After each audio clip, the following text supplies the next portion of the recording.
Hello, everyone, and welcome to the January edition of Grafton Minute by Minute, a magazine that features events that take place right here in the town of Grafton. I'm Bob DeToma.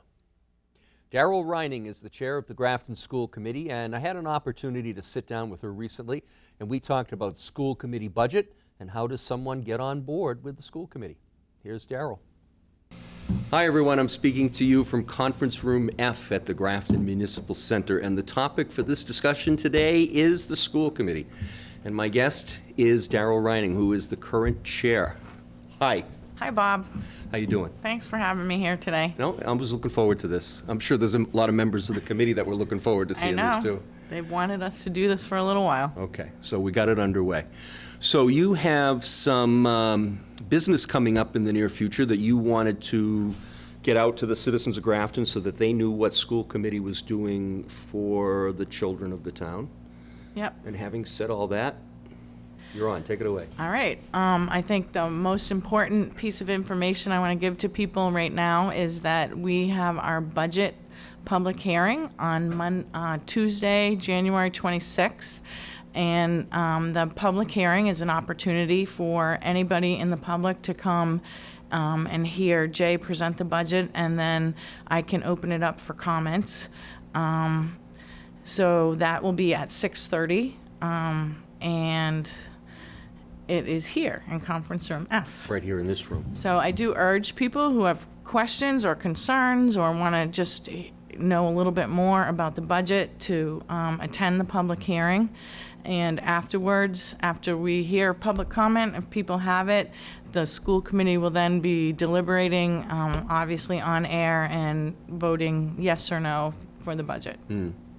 So it is a public meeting, the room is open, and normally there will be, I would guess, maybe 40 or so chairs in the back of the room, so Yep. when the public comes in, they have a place to sit, they can see and hear what's going on. And it's an important meeting for the parents of school-age children in the town of Grafton. Yeah, I think it's an important meeting. Our budget is one of the biggest budgets in town. So I think it's important for the parents and important for anybody in the public who's interested in what we're doing.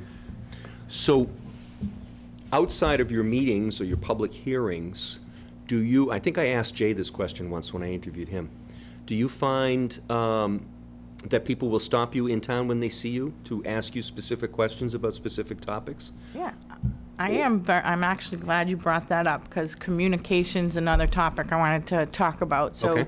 Yes, people do often stop me, and the school committee in general is looking for ways to reach out to the public and looking for, we're deliberating right now on how to improve communication, how to communicate differently, how to use all the different technologies. We haven't hit on an exact forum or format to do that yet, but we do love hearing from people, and there's a variety of ways we can hear from people right now. One of them is email, and I know in this age of technology we are all on and have access to our email, and I wanted to let people know that if they want to get in touch with us, that our email addresses are on the town website, and they're also on the school website. Right. And they're both linked together anyway. And they're both linked together, so that's a very easy way. And then there are plenty of people who get in touch with us through email, and hopefully we're all answering succinctly. That's right. So anyway, the reason why I mentioned communication too is that I'm sure that the rest of the committee and myself would love to hear ideas people have for communication. How can we do it better? What things do you want to hear from us? Right. What venues work best? So I'm kind of one of the old school people, so my cell phone and my email and Facebook are my primary ways, and there's a ton of other ways. I am not on Twitter, I'm not on Instagram, because I just actually don't really know how to use those things. Right. So, but it can be a little overwhelming too, because the more resources you use, the more likely you might be to overlook something. Well, that is true, but I think that the generations a couple under me are well versed in how to do that. So, I do see all the schools having Twitter feeds, I think that's what you call it. So I don't know if people are paying attention to that, and if that's a good mode of communication for Right, people. right. Well, as far as communication goes, I mean, we're trying, as far as the TV side of things goes, we're trying to build a stronger relationship with the school committee, and this is probably one of the first steps. I mean, we spoke with Jay, we spoke with Tracy, and we may eventually work our way around the committee. Oh, good. But you know, we want to help you get the word out to folks, because you probably know that people, they don't like their information in big, giant chunks. They want it all chopped up into little pieces, and maybe we can help them. That might be something we can do to get that word out. So, Right. yeah. So this is a good beginning. Absolutely. This is a new way of the school committee communicating out to the public. Right. So one of the questions that I've always wanted to know was, if someone gets it in their mind that they want to join school committee, do they have to be an educator? Or what does the school committee look for when they're looking for a new member? That's a very good question. Well, the school committee we actually don't really have say in what we're looking for. It's an elected position. Okay. So the town really has the say in who comes on school committee or not. Well, let me stop you right there. okay. Because I've been in this room for school committee meetings, and you just recently interviewed people, Right. correct? Right. So there are two ways to get on the school Okay, committee. all right. One of them is if a position is vacated and somebody resigns, which we've had happen Sure, recently. right. You get appointed to the school committee. And it's So, in a temporary, yep, duty, it's temporary capacity. duty till Yep. the end of the next term, which is May Okay, of this year. right. And that an appointment is a joint appointment between the school committee and the Board of Selectmen. And we put an advertisement in the Grafton News and on the websites. Right. And people just apply to that. So Okay. they send in their reasons for wanting, like a cover letter, their reasons for wanting to be appointed to the school committee, Right. to the town administrator, and then jointly we interview, and then as two boards, we vote on who The best candidate the was. best candidate Right, would be. right. So, Okay. you know, I guess for an appointment, what are you looking for? The best, some of the best skills to have when working on a committee is to be a good communicator, is to be a good collaborator, because in order for your board, your 5-member board, to work well and get your work done, you need to be able to collaborate well and communicate well. Obviously, people's interest in being on the school committee could be another factor. So, but it's very general. So you do not need to be an educator to be on the school committee. In the past, we've had a lot of different educators on the school committee, and that's just happenstance. You don't have to be a parent of children in the school. You know, it would be great if we had people with business sense on, because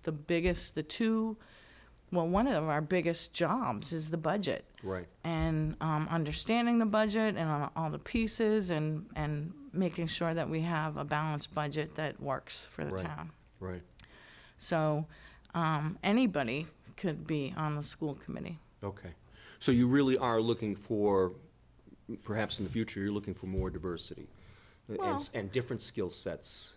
Yeah, I think when you have different skill sets and diversity, you also have a balanced board. Not that you're not balanced when you have all educators, but if you're all, well, anyway, that's all I'm going to say about that. But, Yeah. I mean, I think it's important to have educators on the board too. Right. But, But people outside the field sometimes bring different ideas that right, are outside the box, so to speak. yep, Is that fair? yep, that's fair. Okay. That's fair. All right. So the bottom line is an elected position, and it's like any other elected position. If you are good at selling yourself, you will get elected. Okay. So then when that temporary term runs out, then those members would have to run Yes, for the seat? yes. Okay, all right. Yeah. I think I got it. Right. All right. So actually, this May, we will have 3 seats up, Oh, wow. right, Okay. which is the most we've ever had on the Really? board. Yeah, Interesting. yeah. All right. Well, when we came in and sat down, we said we were going to shoot for 15 minutes. We're almost there, believe it or not. I'd like to just remind everybody that the public hearing is on January 26th for our budget. It's an important meeting, so please consider coming down.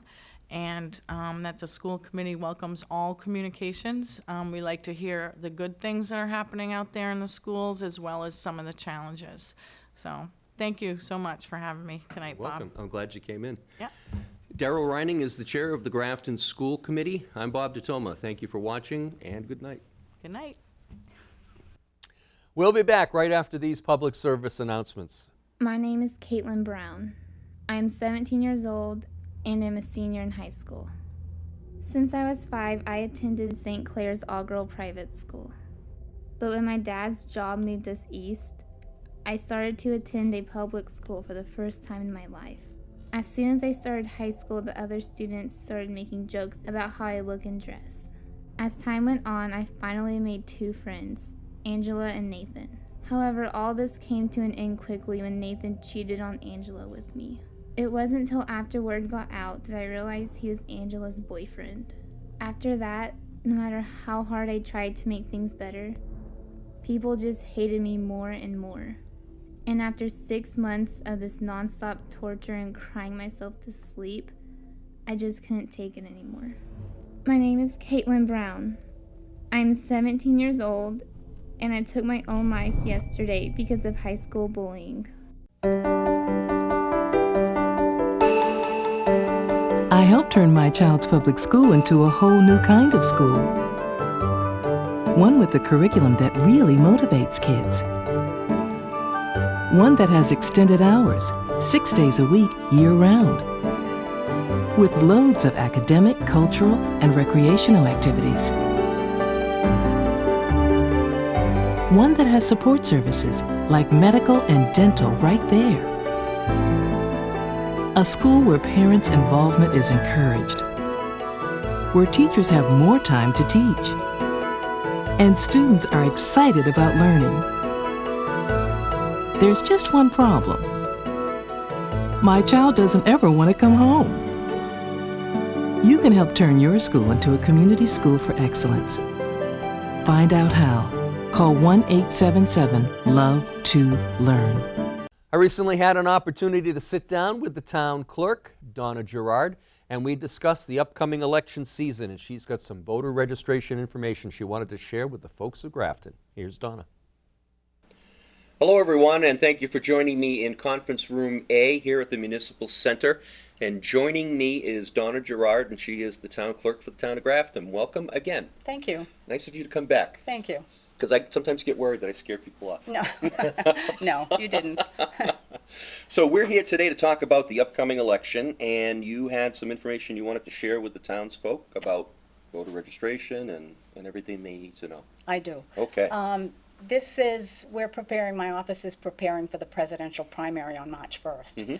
And I thought that if maybe I came here with you, I could discuss a few things that sometimes causes confusion to voters on a primary election day. Okay.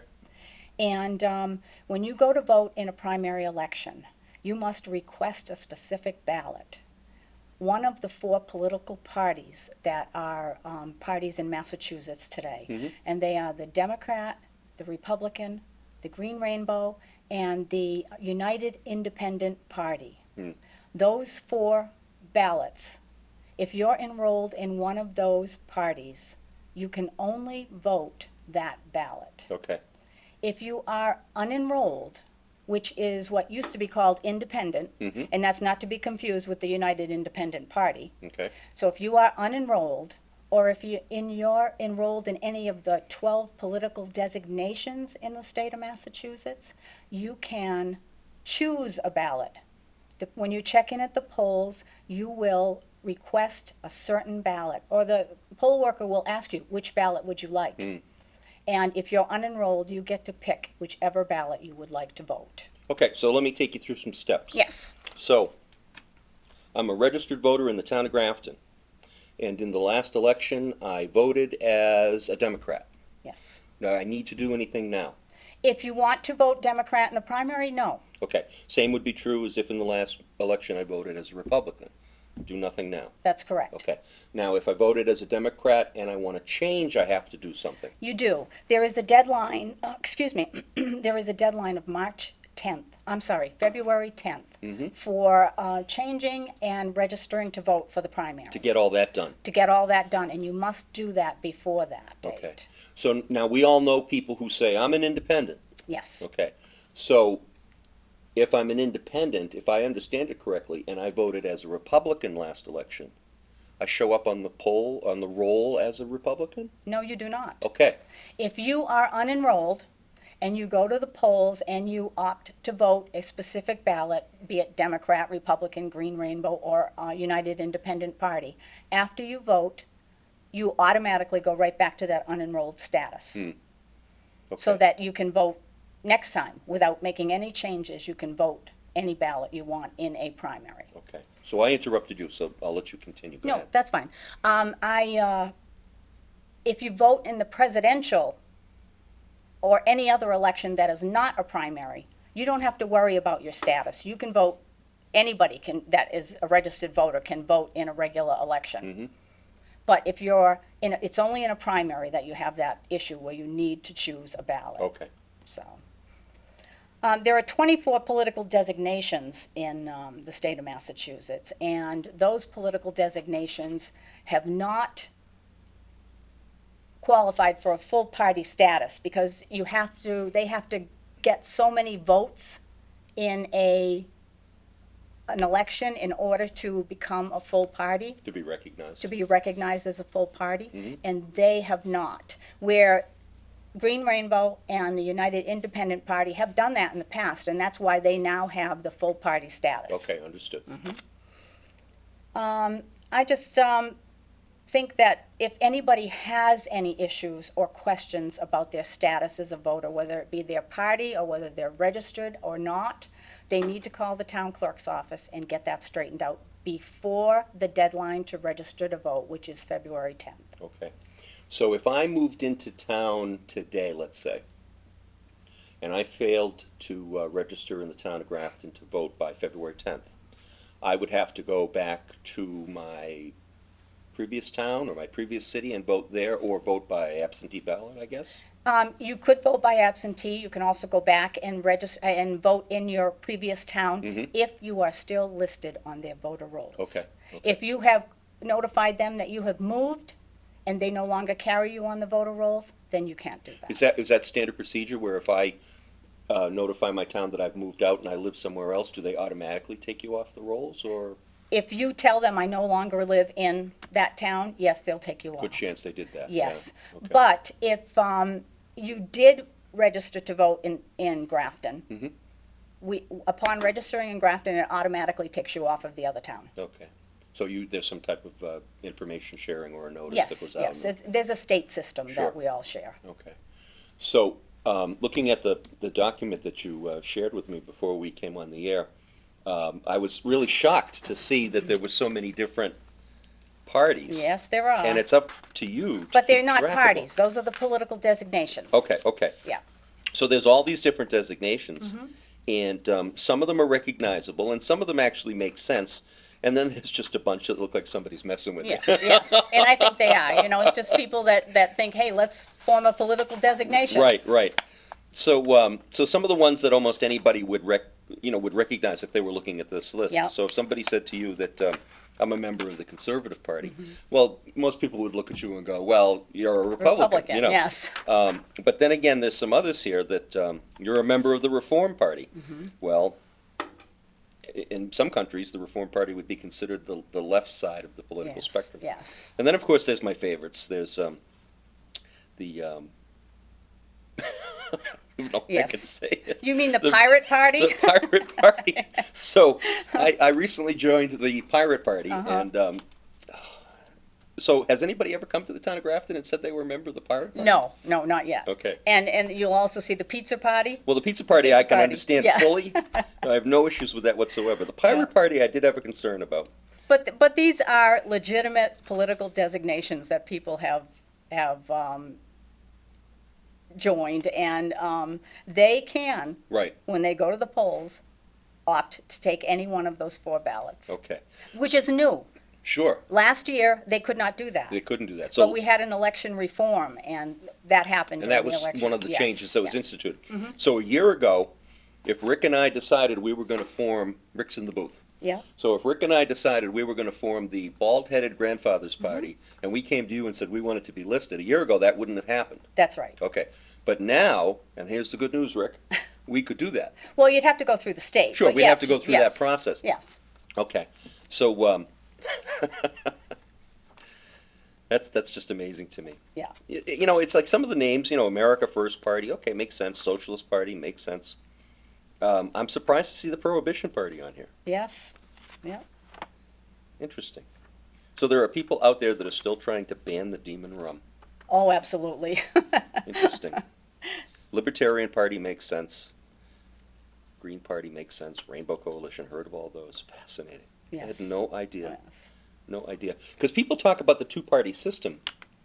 We And, no longer have a and two-party it's really system. not, Right. well, you know, mechanically speaking, it probably still is. Yes, But yeah. theoretically speaking, there are other ways There are. to identify yourself. So. Yes. Yeah. Okay. So do you get really busy leading up to the primary and into election season? Yes, we And do. people come and flood the office at the last minute Oh, yes, and after also, And- and they're very disappointed when they find out. because they realize I yes, missed it. Right. Right. Right. So, is there a process that people should be aware of? The why should I vote absentee, or when should I vote absentee, or how do I vote absentee? Is that something we should talk about? Actually, absentee voting in the state of Massachusetts is only allowed under certain conditions. And what would those be? One is if you're going to be out of town on election day Mm-hmm. and you are unable to get to the polls. Mm-hmm. If you have a physical handicap that prevents you from coming to the polls. Okay. Or if because of some religious belief you cannot come to the polls. So like it falls on a religious holiday Right, for the religion right, you observe. exactly, Okay, exactly. so let's go to the first category. I'm out of town. So what counts as I'm out of town? Traveling on business? Anything. Anything, If you're okay. on vacation, if you're just, in Westboro for the day and just can't get here between the hours of 7 and 8, then that Okay, qualifies too. okay. So even if it's just that close, I'm involved in a project, I can't leave Yes. it. It's a technical thing and somebody has to keep an eye on it, and so that would qualify. Right. And then what do we do for troops deployed overseas?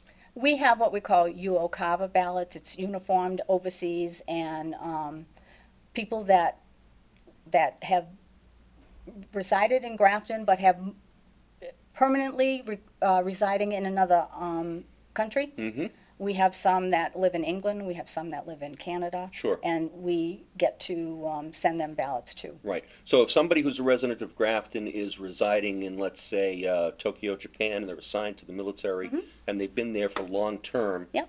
they could vote absentee ballot. Absolutely, yes. Now, if I'm a member of Massachusetts Army National Guard and I'm deployed, Yep. does the military assist me, the voter, or does that responsibility fall on me to search out and do the homework on how I can possibly vote? I believe it's the individual voter that has to. So in find that out. instance, I Yes, would have to do the yes. homework, and I would Yeah. have to make sure that my voice is heard. Okay. But of course, with the help of the Secretary of State's office and the help of our office, we would assist them any way we could. Right, and I think it's probably a little easier for deployed troops because, I mean, let's face it, they probably have their smart device or their Right. laptop with them, and they can log into these agencies and they can get the information they And need. we can now email their ballots to them. No kidding. Yes. Wow. Yep. If you're out of the country for some reason, yes, we can email the ballots to them. Wow, that is amazing. Yeah. I don't know how you keep it all straight. We get really busy during election season, and Yeah. we've got 4 elections this year, so that's Yeah. going to be a challenge for us, but we'll get it done. Wow, God Yeah. bless you. Yeah. So did we cover everything, or is there anything I else think you so. need to I just bring up? wanted to remind people that precincts 1, 2, and 3 vote at the middle school Mhm. on Providence Road, and precincts 4 and 5 vote at the Millbury Street Elementary School. Mhm. And the hours of the polls for the presidential primary on March 1st will be 7 in the morning till 8 at night. Okay. And And if I forget where my precinct is, how do I find it? you can either, right here, The QR QR code, yep. You can use that, or you can log on to the Secretary of State's website And get it from there. Yep, or you can just call our office. We'll be more than happy to tell them what their party status is. You know, the funny thing is no matter how many times I vote, I still go and look at the list to make sure I'm in the right place. Yeah, well, sometimes they change, not often, Yeah. but sometimes. Yeah, but it's probably a good idea just to double It check. is, yes, yeah. Okay. And I wanted to remind people about the special town meeting on February 8th. Mm-hmm. And the last day to register to vote for that is on January 28th. Our office will be open till 8 p.m. for that. Okay. So, lots of information. Yes. Good. All right. Anything else? No, I think we covered it. We are done. Thank you. All right. Thank you. And that wraps up the January edition of Grafton Minute by Minute. I hope you'll come back and join me in February. I'm Bob DeToma. Good night.